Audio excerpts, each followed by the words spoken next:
નમસ્તે વિદ્યાર્થી મિત્રો, આ વિડીયોમાં ધોરણ 6 વિષય ગણિત પ્રકાશ પાઠ 2 રેખાઓ અને ખૂણાઓ સ્વાધ્યાય પોથીનું સંપૂર્ણ સોલ્યુશન મૂકવામાં આવેલું છે। ચાલો શરૂઆત કરીએ। 1 નીચેની આકૃતિના બિંદુઓ અને રેખાખંડોના નામ જણાવો। બિંદુઓ A, B, C, D। રેખાખંડો રેખાખંડ AB, રેખાખંડ BC, રેખાખંડ CD।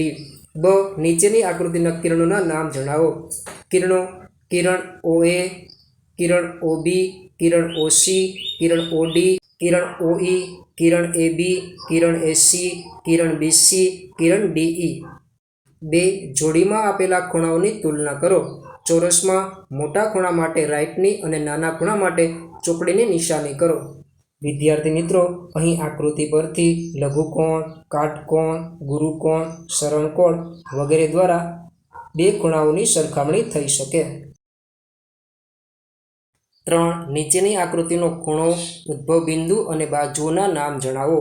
ખૂણો ખૂણો AOB, ઉદ્ભવ બિંદુ બિંદુ O, બાજુઓ કિરણ OA, કિરણ OB। 4 આકૃતિ પરથી નામ જણાવો। 1 6 બિંદુઓ, બિંદુ A, બિંદુ C, બિંદુ O, બિંદુ B, બિંદુ D, બિંદુ E। 2 6 રેખાખંડો, રેખાખંડ AC, રેખાખંડ CO, રેખાખંડ OB, રેખાખંડ OE, રેખાખંડ OD, રેખાખંડ AB। 3 રેખા, રેખા AB। 4 4 કિરણો, કિરણ CA, કિરણ CB, કિરણ OE, કિરણ OD। 5 આકૃતિ પરથી નીચે આપેલા ખૂણાઓના નામ જણાવો। 1 ખૂણો 1, ખૂણો DBC, 2 ખૂણો 2, ખૂણો EBD। 3 ખૂણો 3, ખૂણો ABE। 4 ખૂણો 1 વત્તા ખૂણો B, ખૂણો EBC। 5 ખૂણો 2 વત્તા ખૂણો 3 બરાબર ખૂણો ABD। 6 ખૂણો 1 વત્તા ખૂણો 2 વત્તા ખૂણો 3 બરાબર ખૂણો ABC। 6 કિરણ MN દોરો અને તેના પર બિંદુ X અને Y દર્શાવો। કિરણ MN ની બહારની બાજુ બિંદુ P અને બિંદુ Q દર્શાવો। 7 બિંદુ O માંથી પસાર થતી 4 રેખાઓ દોરો। રેખા L1, રેખા L2, રેખા L3 અને રેખા L4। 8 જોડકા જોડો। વિભાગ A 1 માપખૂણો DIS બરાબર 245। જવાબ E પ્રતિબિંબ કોણ। 2 માપખૂણો RMC બરાબર 180 અંશ। જવાબ D સરળ કોણ। 3 માપખૂણો CID બરાબર 90 અંશ। જવાબ B કાટકોણ। 4 માપખૂણો LGT બરાબર 68 અંશ। જવાબ A। 5 માપખૂણો MRP બરાબર 125 અંશ। જવાબ C। 9 ઘડિયાળના કાંટાથી બનતા ખૂણાનો પ્રકાર લખો।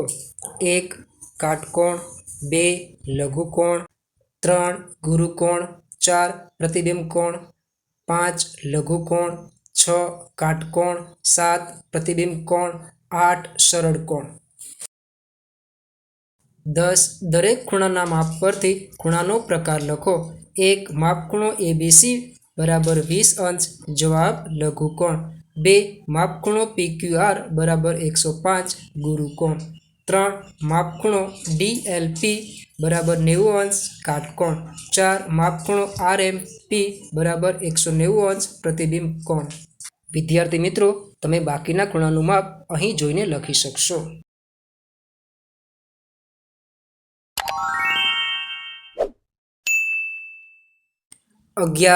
આકૃતિ જુઓ અને ખૂણાઓના પ્રકાર લખો।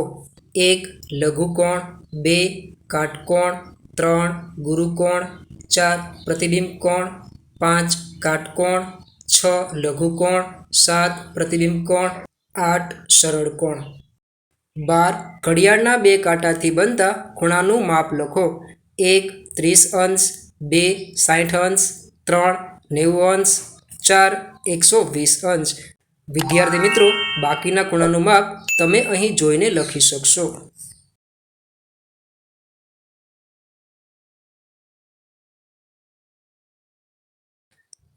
નીચેની આકૃતિ પરથી કોષ્ટક પૂર્ણ કરો। 1 બિંદુઓ, બિંદુ P, Q, R।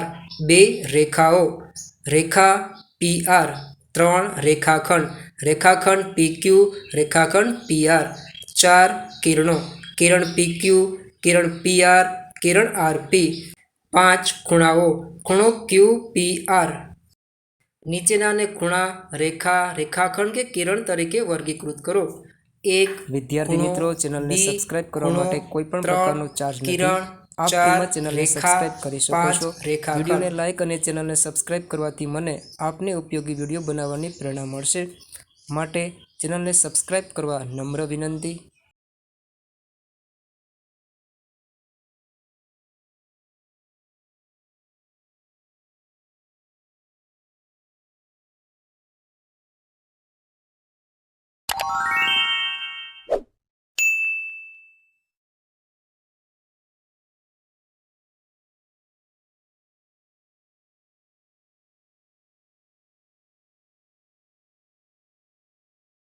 નીચેની આકૃતિઓમાં આપેલ ખૂણાના ઉદ્ભવ બિંદુ અને બાજુઓ દર્શાવી નામ જણાવો. 1 ઉદ્ભવ બિંદુ B, બાજુ રેખાખંડ AB, રેખાખંડ BC. 2 ઉદ્ભવ બિંદુ B, બાજુ AB, BC. 3 ઉદ્ભવ બિંદુ B, બાજુ AB, BC. ઉદ્ભવ બિંદુ B, બાજુ AB, BC. કોણ માપકની મદદથી નીચે આપેલ માપ મુજબ ખૂણાઓ દોરો. 19 દર્શાવેલ ખૂણાના નજીકના માપનો અંદાજો લગાવી ચોરસમાં ખરાની નિશાની કરો. નીચે આપેલ દરેક આકૃતિમાં કોણ માપકના ખોટા ઉપયોગને ઓળખો અને ખૂણાનું સાચું માપ શોધો. 1 માપખૂણો A બરાબર 145 અંશ, સાચું માપ 35 અંશ. 2 માપખૂણો B બરાબર 120 અંશ, 120 અંશ.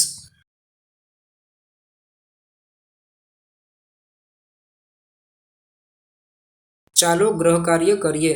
1 નીચેના દરેક પ્રશ્નના જવાબ માટે આપેલા વિકલ્પોમાંથી સાચો વિકલ્પ શોધીને લખો. 1 ખાલી જગ્યાને ટપકું ડોટ વડે દર્શાવવામાં આવે છે. જવાબ D બિંદુ.